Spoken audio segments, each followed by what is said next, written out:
We are awash in a tidal wave of violent images such as this world has never seen before. That poetic observation was made by the scholar George Gerbner. Professor Gerbner was one of the most respected researchers in media studies. He taught and worked in the University of Pennsylvania in the 60s and 70s. And his work and that of his students gives us another insight into the question of media effects or media's influence on society, particularly on the question of violence. Okay? So the context has somewhat changed from the earlier studies we looked at. The Second World War has ended, and the United States has had its storied decade or two of suburban calm and prosperity and world domination and so on. But by the late 60s, early 70s, obviously questions are being asked, protests are taking place everywhere. The Vietnam War becomes a reality for many students, and they're questioning it on campuses. So, in this, very fraught context, questions about media and violence again came to the fore, and the government and concerned citizens and as scholars all began to try and figure out what was going on with this whole question of media depictions of violence on the one hand and real life violence on the other. So while there have been a number of studies on this question,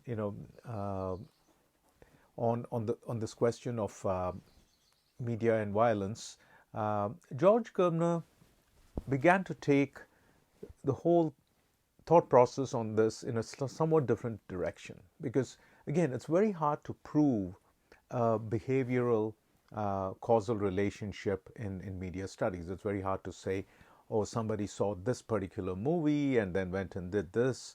It may not be true for everybody who saw that movie or played that video game, for example. But what Gerbner did was to broaden the scope of media research by studying two different sets of variables. One set of variables pertain to media content, the media cultural environment, as he called it. Okay? One, we could map out exactly the kind of picture the media were presenting about the world by counting things in it. We could count how many men and women were represented, for example. How many acts of violence do you see, say, in an evening of primetime television? And who does that violence? What are the consequences of that violence? So many different ways in which one could systematically analyze media representations, and they did exactly that. And the second part of the cultivation school's research had to do with audience perceptions. Okay, not necessarily audience behavior or aggressiveness and so on, but audiences' perceptions and beliefs about the real world. Okay. So, the cultivation school did a lot of research back in the 70s and even in the 80s and so on, where they simply tried to compare two kinds of viewers: heavy television viewers and light television viewers. All other factors being the same.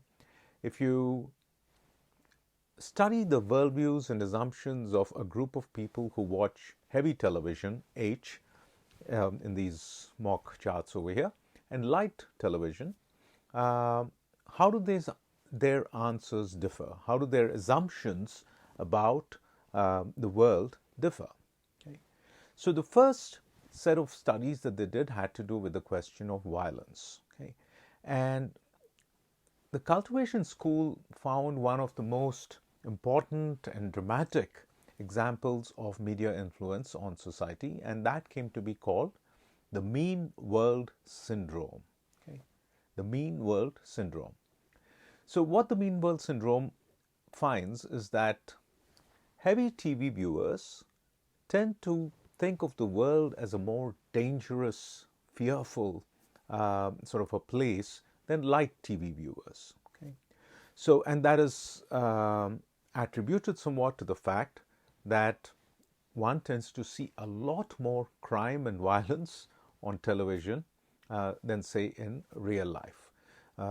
So people who are systematically watching a lot of television, when they're asked several questions on, how safe do you think your streets are in the night and so on and so forth, tend to be more fearful. So another way people describe the mean world syndrome is the more you watch, the more fearful you are. Okay? So that's just a simplified version of putting it, but essentially, all other things being the same, heavy TV viewers tend to believe the world is more dangerous than light TV viewers. Another finding from the cultivation school, which also suggests the influence of television coverage on people's perception, has to do with politics. Okay?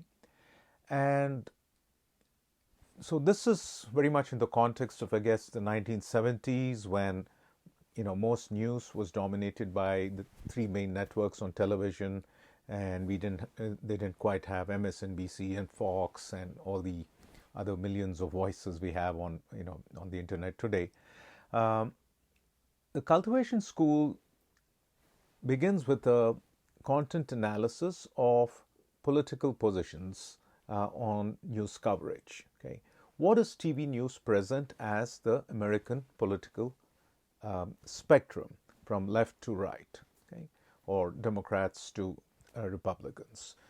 And what they find is that the American news political spectrum is actually much smaller than the real American political spectrum. Okay, at least that's the argument. So what we see on TV news in terms of the people who are invited to speak, who are interviewed, and so on, is really more of a center to right position. So it's not left to right, it's just center to right. And as a result, what is actually the center comes to be perceived as the left.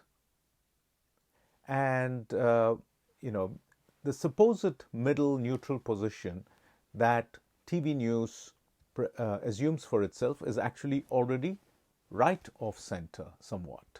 Okay? So this is the argument in the context of news coverage in the 1970s. That's the picture today, I think, is a lot more complicated. But beginning with this observation, cultivation scholars found that given the sort of center-right bias in TV news, heavy TV viewers tended to be more conservative than light TV viewers. Okay, so again, normally people assume the media have a liberal bias, usually on the basis of social issues, and people on the other side would assume media have a conservative bias. And today I think it's so complicated, and I'll talk more about that in the last video when we talk about polarization. But in the context of media research, this was a very important finding, because cultivation scholars were now giving us the evidence to show that over a long enough period, television could cultivate or shape people's assumption of what the world was really like. And throughout the 70s and 80s, we saw this having a political impact, as the supposedly liberal party ended up moving towards more tough positions on crime, the Democrats trying to outdo the Republicans on crime and policing and so on. And that has, of course, been criticized by many others afterwards.